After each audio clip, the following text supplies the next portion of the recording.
بسم الله الرحمن الرحيم الحمد لله رب العالمين الرحمن الرحيم مالك يوم الدين إياك نعبد وإياك نستعين اهدنا الصراط المستقيم صراط الذين أنعمت عليهم غير المغضوب عليهم ولا الضالين. اعوذ باللہ من الشیطان الرجیم بسم اللہ الرحمن الرحیم الحمد لأہلہ والصلاة علی اہلہا. السلام علیکم ورحمۃ اللہ وبرکاتہ. آؤ کتاب پڑھیں. چاہردہ معصومین علیہ السلام کے حالات زندگی ہم آپ کی خدمت میں پیش کرنے کی سعادت حاصل کر رہے ہیں، اور اس سلسلے میں ہم آپ کی خدمت میں رہبران معصوم علیہ السلام کتاب کو پیش کر رہے ہیں. ہماری گفتگو حالات زندگی جناب سیدہ کونین حضرت فاطمۃ الزہرا سلام اللہ علیہا کی حالات زندگی بیان کرتے ہوئے پیج نمبر 161 تک پہنچ چکی تھی. آئیے گفتگو کا سلسلہ شروع کرتے ہیں. نورانی چادر. ایک مرتبہ حضرت علی علیہ السلام نے ایک یہودی سے کچھ جو بطور قرض لیے. یہودی نے رہن کے طور پر کسی چیز کا مطالبہ کیا. حضرت علی علیہ السلام نے جناب فاطمہ کی اونی چادر اس یہودی کے پاس رہن یعنی گروی رکھ دی. یہودی نے وہ چادر ایک کمرے میں رکھ دی. جب رات ہوئی اور اس کی زوجہ کسی کام سے اس کمرے میں گئی، وہاں ایک نور دیکھا جو سارے کمرے کو منور کیے ہوئے ہے. اپنے شوہر کے پاس واپس آئی اور کہنے لگی کہ اس کمرے میں اس نے ایک عظیم الشان نور دیکھا ہے. یہودی کو سن کر بہت زیادہ تعجب ہوا. وہ بھول گیا تھا کہ اس نے اس کمرے میں چادر رکھی ہے. دوڑا اس کمرے میں آیا اور دیکھا کہ لباس سے ہر طرف نورانی شعاعیں پھوٹ رہی ہیں، گویا 14ویں کا چاند اس کمرے میں چمک رہا ہے، اور اس کو اور زیادہ تعجب ہوا. اس نے اس لباس کو اور زیادہ غور سے دیکھا تو اسے معلوم ہوا کہ یہ تو جناب فاطمہ سلام اللہ علیہا کی چادر ہے. گھر سے باہر نکلا اور اپنے تمام رشتہ داروں کے پاس گیا اور ان کو بلا کے لایا. اس کی زوجہ بھی اپنے رشتہ داروں کے پاس گئی اور انہیں بلا کے لائی. تقریباً 80 یہودی وہاں جمع ہو گئے اور اس منظر کو دیکھنے لگے اور سب کے سب مشرف با اسلام ہو گئے. جنتی لباس. ایک مرتبہ کچھ یہودی کے یہاں شادی تھی. وہ لوگ رسول خدا صلی اللہ علیہ وآلہ وسلم کی خدمت میں حاضر ہوئے اور کہنے لگے، ہم آپ کے پڑوسی ہیں، ہمارے بھی کچھ حقوق ہیں. آپ سے ہماری درخواست یہ ہے کہ ہمارے یہاں شادی ہے، آپ اپنی بیٹی فاطمہ کو شادی میں شرکت کرنے کے لیے ہمارے گھر بھیج دیجیے تاکہ ان کے قدم کی برکت سے شادی کی رونق میں اضافہ ہو جائے. یہودی اس بات پر برابر اصرار کرتے رہے. پیغمبر اسلام نے ارشاد فرمایا، وہ علی ابن ابی طالب کی زوجہ ہیں، ان کے احکام کی پابند ہے، جاؤ ان سے اجازت حاصل کرو. ان لوگوں نے پیغمبر اسلام سے درخواست کی کہ آپ حضرت علی سے سفارش فرما دیجئے. یہودیوں نے اس شادی میں ہر طرح کے لوازمات فراہم کر رکھے تھے اور بے پناہ زیور جمع کیا تھا. ان کا خیال یہ تھا کہ فاطمہ اپنے کہنہ اور بوسیدہ لباس یعنی پرانے لباس کے ساتھ اس شادی میں شریک ہوں گی اور اس طرح ان کی سبکی ہوگی اور ہمارا مقصد حاصل ہو جائے گا. اسی وقت جناب جبرائیل امی جنت کا لباس اور زیور و زینت کے سامان لے کر نازل ہوئے کہ آج تک کسی نے ایسی چیز نہیں دیکھی تھی. فاطمہ نے وہ لباس اور زیور زیب تن کیا، جنت کی خوشبو لگائی، جس کو دیکھ کر سب تعجب کرنے لگے. جب آپ یہودیوں کے گھر تشریف لے گئی، آپ کو دیکھ کر تمام یہودی عورتیں سجدے میں گر گئی. اور ان کے سامنے زمین کو بوسہ دینے لگی۔ اس معجزے کو دیکھ کر بہت سے یہودیوں نے اسلام کو قبول کر لیا۔ فرشتے فاطمہ زہرا سلام اللہ علیہا کی مدد کرتے ہیں۔ جناب ابو ذر کا بیان ہے کہ ایک مرتبہ رسول خدا صلی اللہ علیہ وآلہ وسلم نے مجھے بھیجا کہ حضرت علی علیہ السلام کو بلا لاؤں۔ جب حضرت علی علیہ السلام کے گھر گیا، وہاں آواز دی مگر کوئی جواب نہ ملا۔ گھر میں چکی خود بخود چل رہی تھی اور کوئی وہاں موجود نہیں تھا۔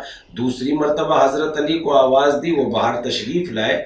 رسول خدا صلی اللہ علیہ وآلہ وسلم نے ان سے گفتگو کی جو میں نہ سمجھ سکا۔ اس وقت میں نے کہا، حضرت علی کے گھر چکی دیکھ کر مجھے بہت زیادہ تعجب ہوا، وہ خود بخود چل رہی تھی اور کوئی وہاں موجود نہیں تھا۔ پیغمبر اسلام صلی اللہ علیہ وآلہ وسلم نے فرمایا، میری بیٹی کی حالت یہ ہے کہ خدا نے اس کے قلب اور اس کے جسم کو ایمان و یقین سے پر کر دیا ہے۔ خدا اس کے ذوق سے آگاہ ہے، خدا اس کی زندگی میں اس کی مدد کرتا ہے، وہ جس چیز کو پورا کرتا ہے۔ کیا تمہیں نہیں معلوم خداوند عالم کے پاس ایسے فرشتے ہیں جس کو اس نے خاندان محمد کی مدد و خدمت کرنے کے لیے مامور کر رکھا ہے۔ ایثار اہل بیت اور سورہ حل عطا۔ شیعہ اور سنی اکثر راویوں نے نقل کیا ہے کہ نظر کے مطابق حضرت علی علیہ السلام، فاطمہ، حسن و حسین اور ان کی خادمہ فضہ نے 3 مسلسل روزے رکھے۔ پہلا دن افطار کے وقت ایک فقیر نے آواز دی، حضرت علی نے اپنا افطار اس کو دے دیا، بقیہ لوگوں نے بھی ان کی پیروی کرتے ہوئے اپنا افطار فقیر کو دے دیا۔ دوسرے دن یتیم نے آواز دی، آج بھی سب نے اپنا اپنا افطار یتیم کو دے دیا۔ تیسرے دن ایک اسیر نے آواز دی، آج بھی سب نے اپنا اپنا حصہ اس اسیر کے حوالے کر دیا۔ اس وقت خداوند عالم کی طرف سے سورہ حل عطا نازل ہوا اور اس کی سورے کی یہ آیت، وَيُطْعِمُونَ الطَّعَامَ عَلَىٰ حُبِّهِ مِسْكِينًا وَيَتِيمًا وَأَسِيرًا، اسی ایثار اور قربانی کی ترجمانی کر رہی ہے۔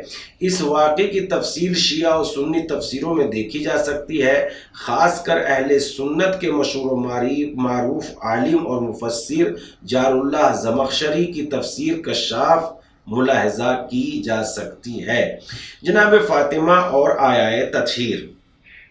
تمام راویوں نے اور تمام شیعہ مفسرین اور اہل سنت کے اکثر علماء اور مفسرین نے آیہ تطہیر بسم اللہ الرحمن الرحیم انما یرید اللہ لیذہب عنکم الرجس اہل البیت ویطہرکم تطہیرا کے بارے میں فرمایا ہے کہ یہ آیت امیر المومنین علی، فاطمہ، حسن و حسین کے بارے میں نازل ہوئی ہے۔ پیغمبر اسلام کے معصوم اہل بیت سے یہی افراد مراد ہیں۔ عظیم مفسر نے لکھا ہے کہ یہ آیت ان لوگوں کی عصمت پر گواہ ہے۔ اس سلسلے میں کافی روایتیں اور دلیل موجود ہیں۔ تفصیلات کے متمنی افراد تفصیلی کتاب کی طرف رجوع کر سکتے ہیں۔ اختصار کے پیش نظر صرف ایک روایت نقل کرتے ہیں۔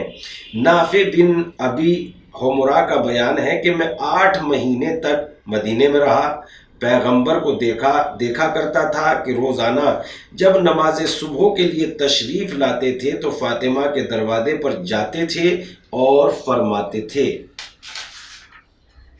السلام علیکم یا اہل البیت ورحمۃ اللہ وبرکاتہ، الصلاۃ انما یرید اللہ لیذہب عنکم الرجس اہل البیت ویطہرکم تطہیرا۔ سلام ہو تم پر اے اہل بیت اور اللہ کی رحمت اور برکتیں تمہارے شامل حال ہوں۔ نماز کا وقت ہے، بے شک اللہ نے یہ ارادہ کیا ہے کہ تم اہل بیت سے ہر طرح کی نجاست کو دور رکھے اور تمہیں اس طرح پاک رکھے جو پاک رکھنے کا حق ہے۔ پیغمبر اسلام صلی اللہ علیہ وآلہ وسلم کے ساتھ مباہلہ۔ عام طور پر راویان حدیث اور صاحبان تاریخ و تفسیر نے اس بات کو صراحت سے ذکر کیا ہے کہ نجران کے عیسائیوں سے جب پیغمبر اسلام صلی اللہ علیہ وآلہ وسلم نے مباہلہ کرنے کے لیے تشریف لے گئے تو جن 5 افراد کو پیغمبر اسلام اپنے ہمراہ لے گئے ان میں ایک ذات جناب فاطمہ زہرا سلام اللہ علیہا کی تھی۔ یہ بات خود اپنی جگہ پر عظیم فضیلت ہونے کے ساتھ ساتھ اس بات کی قوی اور محکم دلیل ہے کہ پیغمبر اسلام کے معصوم اہل بیت علی و فاطمہ، حسن و حسین علیہم السلام ہیں۔ پیغمبر اسلام کے دوسرے رشتہ دار یا ازواج اس میں بالکل بھی شامل نہیں ہیں۔ مباہلہ کی مختصر داستان کچھ اس طریقے سے ہے۔ نجران کے عیسائیوں کا ایک گروہ پیغمبر اسلام کی خدمت میں حاضر ہوا اور حضرت عیسیٰ علیہ السلام کے متعلق پیغمبر اسلام سے گفتگو کرنے لگا۔ پیغمبر اسلام نے ان کے لیے اس آیت کی تلاوت کی، بسم اللہ الرحمن الرحیم، ان مثل عیسیٰ عند اللہ کمثل آدم خلقہ من تراب۔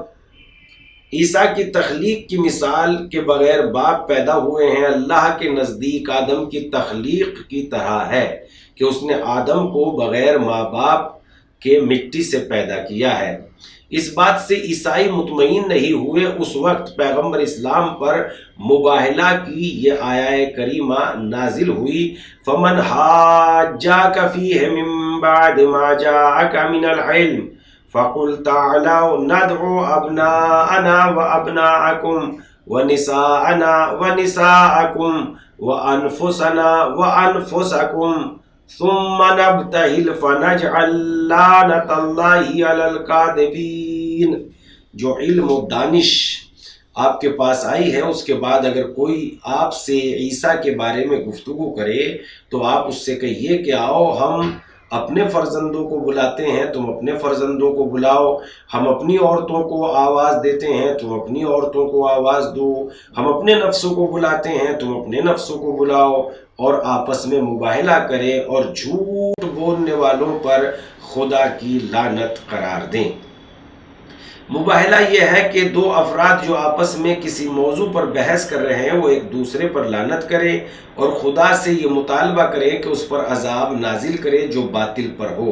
یہ کام صرف اللہ کے لیے سچے نمائندے کا ہے جو واقعاً خدا سے ارتباط رکھتے ہیں۔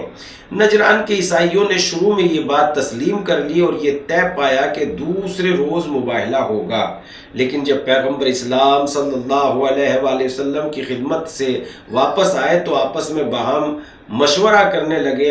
اسقف نے ان سے کہا کہ اگر پیغمبر اپنے فرزندوں اور اپنے اہل بیت کے ہمراہ مباہلہ کرنے آئے تو ان سے مباہلہ نہ کرنا، اگر اپنے اصحاب کو ہمراہ لائے تو پھر کوئی بات نہیں، مباہلہ ہوگا۔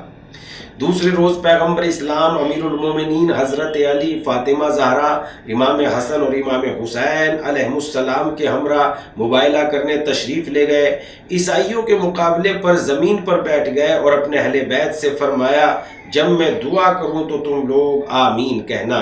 پیغمبر اسلام کی حالت دیکھ کر عیسائی بہت زیادہ خوف زدہ ہو گئے اور اس بات کا اعتراف کرنے لگے کہ پیغمبر اسلام کی روش گزشتہ یعنی گزرے ہوئے انبیاء نبیوں کی طرح ہے، اور پیغمبر اسلام سے یہ درخواست کرنے لگے مباہلہ نہ فرمائیں اور ان سے صلح کریں۔ اس کے بعد عیسائی مصالحت کے طور پر مال ادا کرنے کا عہد کر کے واپس چلے گئے۔ باپ کی گرسنگی پر بیٹی کا گریہ۔ عبداللہ بن حسن کا بیان ہے کہ ایک مرتبہ رسول خدا صلی اللہ علیہ وآلہ وسلم فاطمہ کے گھر تشریف لے گئے۔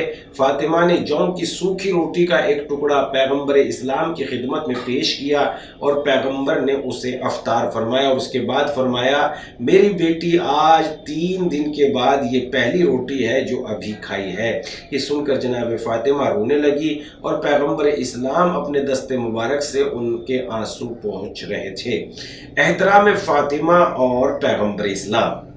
جناب عائشہ سے روایت ہے کہ جس وقت بھی فاطمہ رسول خدا کی خدمت میں تشریف لاتی تھی تو پیغمبر اسلام اپنی جگہ سے کھڑے ہو جاتے، فاطمہ کے سر کا بوسہ لیتے اور انہیں اپنی جگہ پر بٹھاتے تھے، اور جب کبھی پیغمبر فاطمہ کے پاس ملاقات کرنے تشریف لے جاتے تو ایک دوسرے کی پیشانی کا بوسہ لیتے تھے اور ایک ساتھ بیٹھتے تھے۔ یہ عظیم احترام پیغمبر اسلام کی زندگی میں حضرت فاطمہ الزہرا سلام اللہ علیہا کا دیکھا گیا۔